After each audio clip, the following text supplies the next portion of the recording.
ಪ್ರೀತಿಯ ವಿದ್ಯಾರ್ಥಿಗಳೇ, ಇವತ್ತು ನಾವು ಸಿರಿಗನ್ನಡ 10ನೇ ತರಗತಿಯ ಎದೆಗೆ ಬಿದ್ದ ಅಕ್ಷರ ಅನ್ನುವಂತಹ ಗದ್ಯಭಾಗದ ಪ್ರಶ್ನೋತ್ತರಗಳನ್ನು ನೋಡೋಣ. ಕೊಟ್ಟಿರುವ ಪ್ರಶ್ನೆಗಳಿಗೆ ಒಂದು ವಾಕ್ಯದಲ್ಲಿ ಉತ್ತರಿಸಿ. ಮೊದಲನೇ ಪ್ರಶ್ನೆ, ಇಂದಲ್ಲ ನಾಳೆ ಫಲ ಕೊಡುವ ಅಂಶಗಳಾವುವು? ಉತ್ತರ, ಭೂಮಿಗೆ ಬಿದ್ದ ಬೀಜ ಮತ್ತು ಎದೆಗೆ ಬಿದ್ದ ಅಕ್ಷರ ಇವೆರಡು ಇಂದಲ್ಲ ನಾಳೆ ಫಲ ಕೊಡುವ ಅಂಶಗಳಾಗಿವೆ. ಎರಡನೆಯ ಪ್ರಶ್ನೆ, ಮನೆ ಮಂಚಮ್ಮ ಯಾರು? ಉತ್ತರ, ಮನೆ ಮಂಚಮ್ಮ ಚಾವಣಿ ಇಲ್ಲದ ಗುಡಿಯಲ್ಲಿ ಪೂಜೆಗೊಳ್ಳುವ ಗ್ರಾಮ ದೇವತೆ. ಮೂರನೆಯ ಪ್ರಶ್ನೆ, ಮನೆ ಮಂಚಮ್ಮನ ಕತೆ ಹೇಳಿದ ಕವಿ ಯಾರು? ಉತ್ತರ, ಮನೆ ಮಂಚಮ್ಮನ ಕತೆ ಹೇಳಿದ ಕವಿ ಸಿದ್ಧಲಿಂಗಯ್ಯನವರು. ನಾಲ್ಕನೆಯ ಪ್ರಶ್ನೆ, ಶಿವಾನುಭವ ಶಬ್ದಕೋಶ ಪುಸ್ತಕ ಬರೆದವರು ಯಾರು?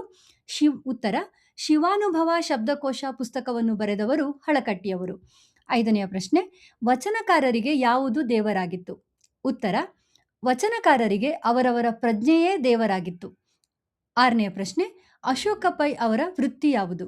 ಉತ್ತರ, ಅಶೋಕ ಪೈ ಅವರು ವೃತ್ತಿಯಲ್ಲಿ ಮನೋವೈದ್ಯರು. ಏಳನೆಯ ಪ್ರಶ್ನೆ, ದೇವನೂರರ ನನ್ನ ದೇವರು ಯಾರು ಎಂಬುದನ್ನು ಸ್ಪಷ್ಟೀಕರಿಸಿ. ಉತ್ತರ, ದೇವನೂರು ಮಹಾದೇವ ಅವರು ಚಾವಣಿ ಇಲ್ಲದ ಗುಡಿಯಲ್ಲಿ ಕಾರುಣ್ಯ ಸಮತೆಯ ಬುದ್ಧನನ್ನು ಇಟ್ಟರೆ ಅದೇ ನನ್ನ ದೇವರಾಗುತ್ತದೆ ಎನ್ನುತ್ತಾರೆ. ಮುಂದೆ ಕೊಟ್ಟಿರುವ ಪ್ರಶ್ನೆಗಳಿಗೆ 2-3 ವಾಕ್ಯದಲ್ಲಿ ಉತ್ತರಿಸಿ. ಮೊದಲನೆಯ ಪ್ರಶ್ನೆ, ಅಶೋಕ ಪೈ ಹೇಳಿದ ಸಂಶೋಧನಾ ಸತ್ಯವೇನು? ಉತ್ತರ, ಅಶೋಕ ಪೈ ಅವರ ಸಂಶೋಧನೆಯಿಂದ ಕಂಡುಕೊಂಡ ಸತ್ಯವೆಂದರೆ ಯಾವ ಜೀವಿಯೂ ತನ್ನಷ್ಟಕ್ಕೆ ತಾನಿಲ್ಲ. ಯಾವುದೇ ಒಂದು ಜೀವಿಗೆ ಆಗುವ ದುಃಖ ದುಮ್ಮಾನ ಪರಿಸರದಲ್ಲಿ ಉಸಿರಾಡುತ್ತಾ ಎಲ್ಲ ಜೀವಿಗಳಲ್ಲೂ ಕಂಪನ ಉಂಟು ಮಾಡುತ್ತಿರುತ್ತದೆ ಮತ್ತು ಈ ಅನುಕಂಪನ ಇಡೀ ಜೀವ ಸಂಕುಲವನ್ನೇ ಒಂದು ಎಂದು ಹೇಳುತ್ತದೆ. ಉದಾಹರಣೆಗೆ, ಒಂದು ಕೊಠಡಿಯಲ್ಲಿ ಕುಳಿತು ಟೆಲಿವಿಷನ್ ನೋಡುತ್ತಿರುವ ಜನರ ಭಾವನೆಗಳು ಪಕ್ಕದ ಇನ್ನೊಂದು ಕೊಠಡಿಯಲ್ಲಿ ತಮ್ಮಷ್ಟಕ್ಕೆ ತಾವಿರುವವರ ಮೇಲೂ ಪರಿಣಾಮ ಬೀರುತ್ತದೆ. ಟೆಲಿವಿಷನ್ನಲ್ಲಿ ಕೊಲೆ ದೃಶ್ಯ ಬಂದಾಗ ಅದನ್ನು ನೋಡುತ್ತಿರುವವರ ದುಃಖದ ಭಾವನೆಯು ಪಕ್ಕದ ಕೊಠಡಿಯಲ್ಲಿ ಇರುವವರ ಮನಸ್ಸಿಗೂ ಮುಟ್ಟಿ ದುಗುಡ ಉಂಟು ಮಾಡುತ್ತದೆ. ಅದೇ ಟೆಲಿವಿಷನ್ನಲ್ಲಿ ಯಾವುದಾದರೂ ನೃತ್ಯ ದೃಶ್ಯ ಬಂದಾಗ ಅದನ್ನು ನೋಡುತ್ತಿದ್ದವರ ಖುಷಿ ಭಾವನೆಯು ಪಕ್ಕದ ಕೊಠಡಿಯಲ್ಲಿ ಇದ್ದವರ ಮನಸ್ಸಿನಲ್ಲೂ ಸ್ವಲ್ಪ ಮಟ್ಟಿಗೆ ಸಂತೋಷದ ಭಾವನೆ ಉಂಟಾಗುವಂತೆ ಮಾಡುತ್ತದೆ. ಎರಡನೆಯ ಪ್ರಶ್ನೆ, ವಚನಕಾರರ ದೃಷ್ಟಿಯಲ್ಲಿ ಅರಿವು ಎಂದರೆ ಏನು ವಿವರಿಸಿ. ಉತ್ತರ, ವಚನಕಾರರ ದೃಷ್ಟಿಯಲ್ಲಿ ಅರಿವು ಅಂದರೆ ತನ್ನಷ್ಟಕ್ಕೆ ತಾನು ಇರುವ ಕೇವಲ ತಿಳುವಳಿಕೆ ಜ್ಞಾನ ಮಾತ್ರ ಅಲ್ಲ. ಅದು ಕ್ರಿಯೆಯ ಅನುಭವದಿಂದ ಒಡಮೂಡುವುದು. ಅದು ಕೇಳಿ ತಿಳಿದದ್ದಲ್ಲ, ಕ್ರಿಯೆಯಲ್ಲಿ ಮೂಡಿದ ತಿಳುವಳಿಕೆ. ಅದು ತರ್ಕವಲ್ಲ. ನಡೆಯಿಂದ ನುಡಿ ಹುಟ್ಟಿದರೆ ಅದು ಅರಿವು. ಅಂದರೆ ನಮ್ಮಲ್ಲಿರುವ ಜ್ಞಾನ, ನಮ್ಮ ನಡೆನುಡಿ, ನಮ್ಮ ಕ್ರಿಯೆ ಎಲ್ಲವೂ ಏಕರೂಪವಾಗಿದ್ದರೆ ಅದೇ ಅರಿವು. ಮುಂದೆ ಕೊಟ್ಟಿರುವ ಪ್ರಶ್ನೆಗಳಿಗೆ 8-10 ವಾಕ್ಯಗಳಲ್ಲಿ ಉತ್ತರಿಸಿ.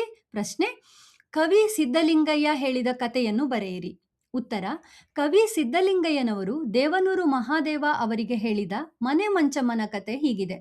ಒಂದು ಸಲ ಒಂದು ಗ್ರಾಮದ ಜನರೆಲ್ಲ ಸೇರಿ ತಮ್ಮ ದೇವತೆಗೆ ಗುಡಿ ಕಟ್ಟಲು ಆರಂಭಿಸುತ್ತಾರೆ. ಹೀಗೆ ಕಟ್ಟುತ್ತಾ ಚಾವಣಿ ಮಟ್ಟಕ್ಕೆ ಆ ಗುಡಿ ಬಂದಾಗ ಒಬ್ಬನ ಮೈ ಮೇಲೆ ಮಂಚಮ್ಮ ದೇವಿ ಆವಾಹಿಸಿಕೊಂಡು, ನಿಲ್ಲಿ ನನ್ ಮಕ್ಕಳ ಎಂದು ಅಬ್ಬರ ಮಾಡುತ್ತಾ, ಏನಯ್ಯ, ಏನ್ ಮಾಡ್ತಾ ಇದ್ದೀರಿ ಎಂದು ಕೇಳುತ್ತಾಳೆ. ಜನರು, ನಿನಗೊಂದು ಗುಡಿ ಮನೆ ಕಟ್ತಾ ಇದ್ದೀವಿ ತಾಯಿ ಎನ್ನುತ್ತಾರೆ. ಆಗ, ಓಹೋ, ನನಗೇ ಗುಡಿ ಮನೆ ಕಟ್ತಾ ಇದ್ದೀರೋ? ಹಾಗಾದರೆ ನಿಮಗೆಲ್ಲ ಮನೆ ಉಂಟಾ ನನ್ನ ಮಕ್ಕಳ ಎಂದು ತಾಯಿ ಕೇಳುತ್ತಾಳೆ. ಆಗ ಅವರಲ್ಲೊಬ್ಬ ತನಗೆ ಮನೆ ಇಲ್ಲ ಎಂದು ಹೇಳುತ್ತಾನೆ. ಹಾಗಾದರೆ ಎಲ್ಲರಿಗೂ ಮನೆ ಆಗುವವರೆಗೆ ನನಗೂ ಮನೆ ಬೇಡ ಎಂದು ಹೇಳಿ ಮಂಚಮ್ಮ ದೇವಿ ಮನೆ ಮಂಚಮ್ಮನಾಗುತ್ತಾಳೆ. ಚಾವಣಿ ಇಲ್ಲದ ಗುಡಿಯಲ್ಲಿ ತಾಯಿ ಮನೆ ಮಂಚಮ್ಮ ಇಂದು ಪೂಜಿತಳಾಗುತ್ತಿದ್ದಾಳೆ. ಮುಂದೆ ಸಂದರ್ಭ ಸಹಿತ ಸ್ವಾರಸ್ಯವನ್ನು ವಿವರಿಸಿ. ಮೊದಲನೇ ಪ್ರಶ್ನೆ, ಹಾಗಾದರೆ ಎಲ್ಲರಿಗೂ ಮನೆ ಆಗುವವರೆಗೆ ನನಗೂ ಮನೆ ಬೇಡ. ಈ ವಾಕ್ಯವನ್ನು ದೇವನೂರು ಮಹಾದೇವ ಅವರ ಎದೆಗೆ ಬಿದ್ದ ಅಕ್ಷರ ಎಂಬ ಕೃತಿಯಿಂದ ಆರಿಸಿದ ಎದೆಗೆ ಬಿದ್ದ ಅಕ್ಷರ ಎಂಬ ಗದ್ಯಭಾಗದಿಂದ ಆರಿಸಲಾಗಿದೆ. ಈ ಮಾತನ್ನು ಮನೆ ಮಂಚಮ್ಮ ದೇವಿ ತನ್ನ ಗುಡಿ ಕಟ್ಟುತ್ತಿದ್ದ ಜನರಿಗೆ ಹೇಳುತ್ತಾಳೆ. ತನ್ನ ಗುಡಿ ಕಟ್ಟುತ್ತಿರುವ ಜನರಲ್ಲಿ ಮಂಚಮ್ಮ ದೇವಿ, ಓಹೋ, ನನಗೇ ಗುಡಿ ಮನೆ ಕಟ್ತಾ ಇದ್ದೀರೋ? ಹಾಗಾದರೆ ನಿಮಗೆಲ್ಲ ಮನೆ ಉಂಟಾ ನನ್ನ ಮಕ್ಕಳ ಎಂದು ಕೇಳುತ್ತಾಳೆ. ಅವರಲ್ಲೊಬ್ಬ ತನಗೆ ಮನೆ ಇಲ್ಲ ಎಂದು ಹೇಳಿದಾಗ, ಹಾಗಾದರೆ ಎಲ್ಲರಿಗೂ ಮನೆ ಆಗುವವರೆಗೆ ನನಗೂ ಮನೆ ಬೇಡ ಎನ್ನುತ್ತಾಳೆ ಮನೆ ಮಂಚಮ್ಮ ದೇವಿ. ಸ್ವಾರಸ್ಯ, ಗ್ರಾಮ ದೇವತೆಯ ಕಾರುಣ್ಯಪೂರಿತ ಮಾತುಗಳು ಸಮಾನತೆಯ ತತ್ವವನ್ನು ಹೇಳುತ್ತಿರುವುದು ಈ ವಾಕ್ಯದ ಸ್ವಾರಸ್ಯವಾಗಿದೆ. ಎರಡನೆಯ ಪ್ರಶ್ನೆ, ಯಾವ ಜೀವಿಯು ತನ್ನಷ್ಟಕ್ಕೆ ತಾನಿಲ್ಲ? ಈ ವಾಕ್ಯವನ್ನು ದೇವನೂರು ಮಹಾದೇವ ಅವರ ಎದೆಗೆ ಬಿದ್ದ ಅಕ್ಷರ ಎಂಬ ಕೃತಿಯಿಂದ ಆರಿಸಿದ ಎದೆಗೆ ಬಿದ್ದ ಅಕ್ಷರ ಎಂಬ ಗದ್ಯಭಾಗದಿಂದ ಆರಿಸಲಾಗಿದೆ. ಮನೋವೈದ್ಯ ಅಶೋಕ ಪೈ ಅವರು ಕಂಡುಕೊಂಡ ಸಂಶೋಧನಾ ಸತ್ಯವನ್ನು ವಿವರಿಸುವ ಸಂದರ್ಭದಲ್ಲಿ ಲೇಖಕರು ಈ ಮಾತನ್ನು ಹೇಳುತ್ತಾರೆ: ಒಂದು ಕೋಣೆಯಲ್ಲಿ ಟಿವಿ ನೋಡುವ ಜನರ ಭಾವನೆಗಳು ಪಕ್ಕದ ಇನ್ನೊಂದು ಕೋಣೆಯಲ್ಲಿರುವವರ ಮೇಲೂ ಪರಿಣಾಮ ಬೀರುತ್ತದೆ. ಇದು ಯಾವ ಜೀವಿಯೂ ತನ್ನಷ್ಟಕ್ಕೆ ತಾನಿಲ್ಲ ಎಂದು ಹೇಳುತ್ತದೆ. ಒಂದು ಜೀವಿಗೆ ಆಗುವ ದುಃಖ ದುಮ್ಮಾನ ಪರಿಸರದಲ್ಲಿ ಉಸಿರಾಡುತ್ತಾ ಎಲ್ಲಾ ಜೀವಿಗಳಲ್ಲೂ ಕಂಪನ ಉಂಟು ಮಾಡುತ್ತಿರುತ್ತದೆ. ಈ ಅನುಕಂಪನ ಇಡೀ ಜೀವಸಂಕುಲವನ್ನೇ ಒಂದು ಎಂದು ಹೇಳುತ್ತದೆ ಎನ್ನುತ್ತಾರೆ ಲೇಖಕರು. ಸ್ವಾರಸ್ಯ: ಎಲ್ಲಾ ಜೀವಿಗಳು ಪರಸ್ಪರ ಅವಲಂಬಿಗಳು. ಜೀವಸಂಕುಲವೆಲ್ಲ ಒಂದೇ. ಎಲ್ಲರೂ ಸಮಾನರು ಎನ್ನುವುದು ಈ ವಾಕ್ಯದ ಸ್ವಾರಸ್ಯವಾಗಿದೆ. ಮೂರನೇ ಪ್ರಶ್ನೆ, ಅವರವರಿಗೆ ಅವರವರ ಪ್ರಜ್ಞೆಯೇ ದೇವರಾಗಿತ್ತು.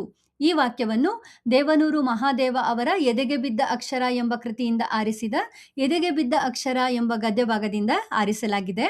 ವಚನಕಾರರಲ್ಲಿ ದೇವರ ಪರಿಕಲ್ಪನೆಯ ಬಗ್ಗೆ ಹೇಳುವಾಗ ಲೇಖಕರು ಈ ಮಾತನ್ನು ಹೇಳುತ್ತಾರೆ: ವಚನಕಾರರು ನಮ್ಮ ಸುತ್ತಮುತ್ತ ಇರುವ ದೇವರುಗಳನ್ನು ದೇವರು ಅಂದುಕೊಂಡಿರಲಿಲ್ಲ. ಪ್ರತಿಯೊಬ್ಬ ವಚನಕಾರರಿಗೂ ಅವರವರದೇ ಇಷ್ಟ ದೈವ, ಅಂದರೆ ಅವರಿಗೆ ಅವರವರ ಪ್ರಜ್ಞೆಯೇ ದೇವರಾಗಿತ್ತು. ಈ ರೀತಿ ಪ್ರಜ್ಞೆಯನ್ನೇ ದೇವರು ಅಂತ ಅಂದುಕೊಂಡರೆ ಸುಡುವ ಬೆಂಕಿಯನ್ನು ನೆತ್ತಿ ಮೇಲೆ ಇಟ್ಟುಕೊಂಡಂತಾಗುತ್ತದೆ.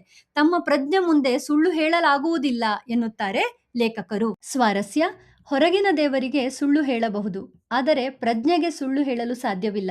ವಚನಕಾರರು ಪ್ರಜ್ಞೆಯನ್ನೇ ಸಾಕ್ಷಿಯನ್ನಾಗಿಸಿಕೊಂಡು ಸತ್ಯವಾಗಿ ನಡೆದುಕೊಂಡರು ಎನ್ನುವುದು ಈ ವಾಕ್ಯದ ಸ್ವಾರಸ್ಯವಾಗಿದೆ. ನಾಲ್ಕನೆಯ ಪ್ರಶ್ನೆ, ಈ ಸಮಷ್ಟಿ ಮನಸ್ಸಲ್ಲಿ ಎಲ್ಲರೂ ಇರುತ್ತಾರೆ. ಈ ವಾಕ್ಯವನ್ನು ದೇವನೂರು ಮಹಾದೇವ ಅವರ ಎದೆಗೆ ಬಿದ್ದ ಅಕ್ಷರ ಎಂಬ ಕೃತಿಯಿಂದ ಆರಿಸಿದ ಎದೆಗೆ ಬಿದ್ದ ಅಕ್ಷರ ಎಂಬ ಗದ್ಯಭಾಗದಿಂದ ಆರಿಸಲಾಗಿದೆ. ಸಮಷ್ಟಿ ಮನಸ್ಸಿನಲ್ಲಿರುವ ದ್ವೇಷ ಅಥವಾ ಕಾರುಣ್ಯ ಇಡೀ ಜೀವಸಂಕುಲದ ಮೇಲೆ ಹೇಗೆ ಪರಿಣಾಮ ಬೀರುತ್ತದೆ ಎಂಬುದನ್ನು ಹೇಳುವಾಗ ಲೇಖಕರು ಈ ಮಾತನ್ನು ಹೇಳುತ್ತಾರೆ: ಈ ಜಗತ್ತು ಕೊಲೆ, ಸುಲಿಗೆ, ದ್ವೇಷ, ಅಸೂಯೆಗಳಿಂದ ಕ್ಷೋಭೆಗೊಂಡು ನರಳುತ್ತಿದೆ. ಅದು ಘಾಸಿಗೊಳಿಸುತ್ತಿರುವುದು ತನ್ನ ಆಳದ ಒಳ ಸಮಷ್ಟಿ ಮನಸ್ಸನ್ನ. ಈ ಸಮಷ್ಟಿ ಮನಸ್ಸಲ್ಲಿ ಎಲ್ಲರೂ ಇರುತ್ತಾರೆ. ನಾವು ಮನುಷ್ಯರು ನಮ್ಮೊಳಗೆ ಮೂರ್ಛಾವಸ್ಥೆಯಲ್ಲಿರುವ ಕಾರುಣ್ಯವನ್ನು ಎಚ್ಚರಗೊಳಿಸಬೇಕಾಗಿದೆ ಎನ್ನುತ್ತಾರೆ ಲೇಖಕರು. ಸ್ವಾರಸ್ಯ: ಸಮಷ್ಟಿ ಮನಸ್ಸಿನಲ್ಲಿ ಎಲ್ಲರೂ ಇರುತ್ತಾರೆ. ಅಲ್ಲಿ ದ್ವೇಷ ಮೂಡಿದರೆ ಜಗತ್ತು ದ್ವೇಷದಿಂದ ಕೂಡಿರುತ್ತದೆ. ಅಲ್ಲಿ ಕಾರುಣ್ಯವಿದ್ದರೆ ಜಗತ್ತು ಕರುಣೆಯಿಂದ ಕೂಡಿರುತ್ತದೆ ಎನ್ನುವುದು ಇಲ್ಲಿನ ಸ್ವಾರಸ್ಯವಾಗಿದೆ. ಧನ್ಯವಾದಗಳು.